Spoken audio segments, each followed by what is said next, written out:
ಶ್ರೀವೆಂಕಟೇಶಂ ಲಕ್ಷ್ಮೀಶಂ ಅನಿಷ್ಟಗ್ರಮವಿಷ್ಟದಂ ಚತುರ್ಮುಖೇರತನಿಯಂ ಶ್ರೀನಿವಾಸಂ ಭಜನಿಶಂ ಆನಂದತೀರ್ಥವರದೆ ದಾನವಾರಣ್ಯ ಪಾವಕೆ ಜ್ಞಾನದಾಯಿನಿ ಸರ್ವೇಶಿ ಶ್ರೀನಿವಾಸಿಸ್ತು ಮೇ ಮನಃ. ಕೃಷ್ಣಾಯ ವಾಸುದೇವಾಯ ದೇವಕಿ ನಂದನಾಯ ಚ ನಂದ ಗೋಪಕುಮಾರಾಯ ಗೋವಿಂದಾಯ ನಮೋ ನಮಃ. ಆಚಾರ್ಯರ ಮಧ್ವ ಪರಂಪರೆಯಲ್ಲಿ ಬರುವ ಎಲ್ಲ ಯತಿ ಶ್ರೇಷ್ಠರಿಗೆ ದಾಸವರಣ್ಯರಿಗೆ ನಿಮ್ಮೆಲ್ಲರ ಮುಖಾಂತರ ಶಿರಸಾಷ್ಟಾಂಗ ನಮಸ್ಕಾರ ಸಲ್ಲಿಸ್ತಾ, ಶ್ರೀ ರಾಘವೇಂದ್ರ ಸ್ವಾಮಿಗಳ ಆರಾಧನಾ ಸೇವಾ ಸದ್ಭಕ್ತರೇ, ಹರಿದಾಸ ಬಂಧುಗಳೇ, ಇವತ್ತಿನ ನುಡಿ ಸ್ಮರಣೆ ನಮನ 393ನೇ ನುಡಿ ಸ್ಮರಣೆ ನಮನ. ಈ ಒಂದು ಭಾಗದಲ್ಲಿ ಜಯತೀರ್ಥರ ಆರಾಧನೆ ಕೂಡ ವೈಭವದಿಂದ ಎಲ್ಲ ಕಡೆ ನಡೀತಾ ಇದೆ.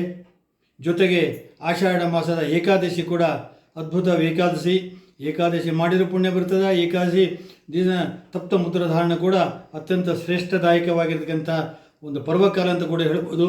ಜೊತೆಗೆ ಸತ್ಯಾತ್ಮತೀರ್ಥ ಶ್ರೀಪಾದಂಗಳವರು ಧಾರವಾಡದಲ್ಲಿ ಚಾತುರ್ಮಾಸ ಪ್ರಾರಂಭ ಮಾಡತಕ್ಕಂಥ ಪರ್ವಕಾಲ ಕೂಡ ಈ ಒಂದು ವಾರದಲ್ಲಿ ಬರ್ತಾ ಇದೆ. ಮೊದಲಿಗೆ ನಾವು ಆಚಾರ್ಯರ ಮಧ್ವ ಪರಂಪರೆಯಲ್ಲಿ 5ನೇ ಯತಿ ಶ್ರೇಷ್ಠರು ಅಂತ ಹೇಳಿದರೆ ಜಯತೀರ್ಥರು. ಅವರ ಸಾಧನೆ ಬಹಳ ಅಮೋಘ. ಯಾಕಂತ ಹೇಳಿದ್ರೆ ನಾವು ಎಷ್ಟೋ ಸರ್ತಿ ವಯಸ್ಸು ಆಗಿಲ್ಲ, ನಮಗೆ ಇನ್ನೂ ಸಾಧನೆ ಮಾಡಲಿಕ್ಕೆ ಟೈಮ್ ಬಂದಿಲ್ಲ ಅಂತೀವಿ.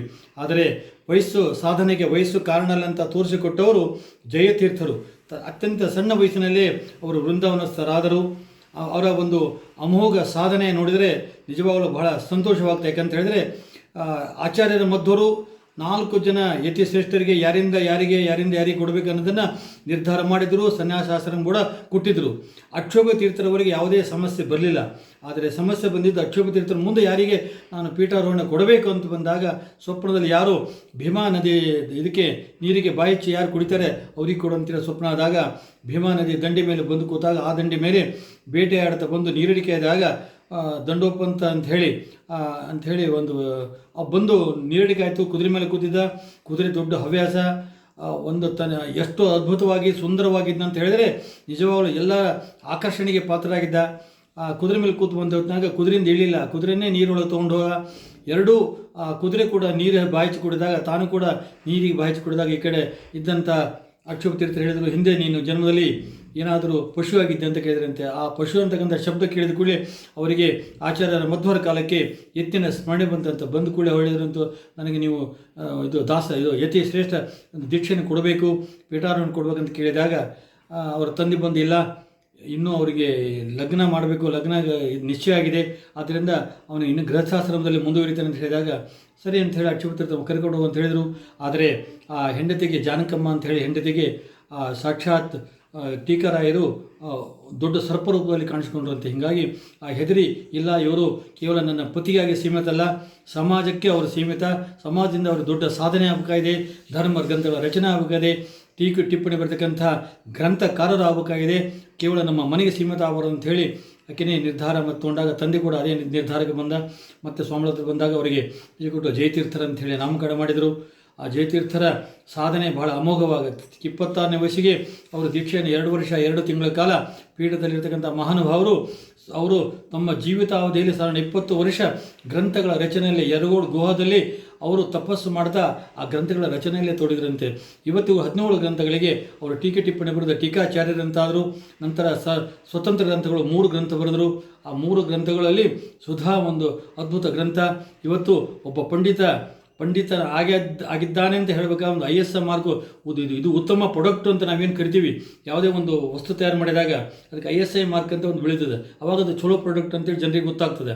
ಆದರೆ ಒಬ್ಬ ಧರ್ಮ ಜಾಗೃತಿ ವೇದಾಧ್ಯಯನ ಮಾಡಿದ ಒಬ್ಬ ಪಂಡಿತ ಬ್ರಾಹ್ಮಣ ಅವನು ಯಾವ ರೀತಿ ಅವನು ಕಲಿತಿದ್ದಾನೆ ಅಂತ ನೋಡಬೇಕಾದ್ರೆ ಎಲ್ಲರೂ ಕೇಳೋದು ಸುಧಾ ಆಗಿದೆ ಅಂತ ಹೇಳಿ. ಆ ಜಯತೀರ್ಥ ಬರೆದಂಥ ಸುಧಾ ಸಾಧಾರಣ 4 ಅಧ್ಯಾಯ ಇರತಕ್ಕಂಥ ಗ್ರಂಥ ಅವನು ಅಧ್ಯಯನ ಮಾಡಿ ವೇದಾಧ್ಯಯನ ಮಾಡಿ ಅದರಲ್ಲಿ ಪಾರಂಗತನಾಗಿ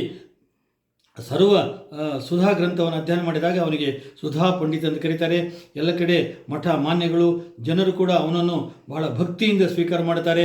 ಆವಾಗ ಅವನಿಗೆ ಉಪನ್ಯಾಸ ಮಾಡತಕ್ಕಂಥ ಶಕ್ತಿ ಬರ್ತದೆ, ಗ್ರಂಥಗಳ ರಚನೆ ಮಾಡತಕ್ಕಂಥ ಒಂದು ವಿಶೇಷ ಶಕ್ತಿ ಕೂಡ ಆ ಬ್ರಾಹ್ಮಣನಿಗೆ ಬರ್ತದೆ. ವೇದಾಧ್ಯಯನ ಅಂತ ಸುಧಾ ಗ್ರಂಥ ನಿರ್ಮಾಣ ಮಾಡಿದ ಆಚಾರ್ಯರು ಅಂತ ಹೇಳಿದರೆ ಅದು ಟೀಕಾಚಾರ್ಯರು ಜಯತೀರ್ಥರು, ಸಾಕ್ಷಾತ್ ವಿಜಯದಾಸರು ಮೊದಲಾದ ದಾಸ ಯತಿಗಳೆಲ್ಲರೂ ಅವರ ಮಳಖೇಡ ನಿವಾಸ.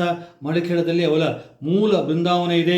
ಅಂದರೆ ನಾವು ಎಲ್ಲೆಲ್ಲಿ ಸ್ಮರಣೆ ಮಾಡ್ತೀವಿ ಅಲ್ಲೆಲ್ಲಿ ಜಯತೀರ್ಥರು ಒಂದು ರೂಪದಿಂದ ಇದ್ದೇ ಇರ್ತಾರೆ ಅಂತ ಹೇಳೋಕ್ಕೆ ಎಲ್ಲರೂ ವೈಭವದಿಂದ ಜಯತೀರ್ಥರ ಆರಾಧನೆ ಮಳಿಖೇಡದಲ್ಲಿ ನಡೆದಿದೆ. ಸತ್ಯಾತ್ಮರ ನೇತೃತ್ವದಲ್ಲಿ ನಡೆದಿದೆ ಕಾರ್ಯ. ಯಾರ್ಯಾರಿಗೆ ಸಾಧ್ಯದ ಭಾಗವಹಿಸಿರಿ. ನಂತರ ಅವರು ಧಾರವಾಡಕ್ಕೆ ಬರ್ತಾ ಇದ್ದಾರೆ. ಸಾಧಾರಣ 6ನೇ ತಾರೀಕು 7ನೇ ತಾರೀಕು ಶೋಭಾಯಾತ್ರೆ ಕಾರ್ಯಕ್ರಮ ಇದೆ. 8ನೇ ತಾರೀಕು ಸಂಡೇ ರವಿವಾರ, ಅವತ್ತು 9ನೇ ತಾರೀಕು. ಒಟ್ಟು ಈ ಒಂದು ವಾರದಲ್ಲೇ ಅವರು ಬರ್ತಾರೆ. ಮುದ್ರಧಾರಣೆ ಇದೆ ಸಂಡೇ. ಹೀಗಾಗಿ ಎಲ್ಲರೂ ಅದರಲ್ಲಿ ಕಾರ್ಯಕ್ರಮದಲ್ಲಿ ಭಾಗವಹಿಸಿ ತನು ಮನ ಧನದಿಂದ ಸೇವೆಯನ್ನು ಸಲ್ಲಿಸಿ ಹರಿವಾಯು ಗುರುಗಳಿಗೆ ಅನುಗ್ರಹ ಆಗಬೇಕು. 52 ದಿನ ಚಾತುರ್ಮಾಸ ಕೊಡ್ತಾರೆ. 6ನೇ ತಾರೀಕು ಶೋಭಾಯಾತ್ರೆ ಇದೆ. 7ನೇ ತಾರೀಕು ಅಲ್ಲಿ ತಮ್ಮ ಚಾತುರ್ಮಾಸ ವ್ರತ ಪ್ರಾರಂಭ ಮಾಡ್ತಾರೆ. ಅದೇ ರೀತಿ ಮಾಡ್ಕೊತ ಒಂದು ಸಾಧನೆ ಸಾಕಷ್ಟು ಊರುಗಳಿಂದ ಆ ಕಾರ್ಯಕ್ರಮ ನೋಡೋದಕ್ಕೆ, ಉಪನ್ಯಾಸ ಕೇಳೋದಕ್ಕೆ ಬರ್ತಾ ಇದ್ದಾರೆ ಅಂತ ಹೇಳ್ತಾ, ಎಲ್ಲರೂ ಆ ಒಂದು ಕಾರ್ಯಕ್ರಮದಲ್ಲಿ ಭಾಗವಹಿಸಿರಿ, ಮುದ್ರಾಧಾರಣೆ ಮಾಡಿಕೊಳ್ಳ್ರಿ ಅಂತ ಹೇಳ್ತಾ, ಮತ್ತೊಮ್ಮೆ ಮುಂದಿನ ಒಂದು ಅವಧಿಯಲ್ಲಿ ಮುಂದಿನ ಸಂಚಿಕೆಯಲ್ಲಿ ಇಬ್ರಾಹಿಂಪುರ ಅಪ್ಪರ ಬಗ್ಗೆ ನೀವೆಲ್ಲರೂ ತಿಳಿದುಕೊಳ್ಳೋಣ. ಯಾಕಂದರೆ ಅವರ ಆರಾಧನೆ ಕೂಡ ಸಮೀಪ ಬರ್ತಾ ಇದೆ. ಅಂಥ ಆರಾಧನೆ ಎಲ್ಲರೂ ಪಾಲ್ಗೊಳ್ಳೋಣ. ಎಲ್ಲೆಲ್ಲಿ ರಾಯರ ಸೇವೆ ಆಗ್ತದೆ, ಎಲ್ಲೆಲ್ಲಿ ಅಷ್ಟೋತ್ತರ ಆಗ್ತದೆ, ಎಲ್ಲ ಭಾಗವತರು ಭಾಗವಹಿಸಿ ರಾಯರ ಅನುಗ್ರಹಕ್ಕೆ ಪಾತ್ರ ಆಗ್ರಿ, ಟೀಕರಾಯರ ಅನುಗ್ರಹಕ್ಕೆ ಪಾತ್ರ ಆಗ್ರಿ, ಮೂಲ ರಾಮಚಂದ್ರನ ಅನುಗ್ರಹಕ್ಕೆ ಪಾತ್ರ ಆಗ್ರಿ ಅಂತ ಹೇಳ್ತಾ, ಇವತ್ತಿನ ನುಡಿ ಸ್ಮರಣೆ ಕೇಳಿದ ಪ್ರತಿಯೊಬ್ಬರ ಮನೆಯಲ್ಲಿ ನಿರಂತರವಾಗಿ ಶುಭ ಕಾರ್ಯಗಳು ನಡೆಯಲಿ ಅಂತ ಹೇಳ್ತಾ ಎಲ್ಲರಿಗೂ ಅಭಿನಂದನೆಗಳು, ಅಭಿವಂದನೆಗಳು.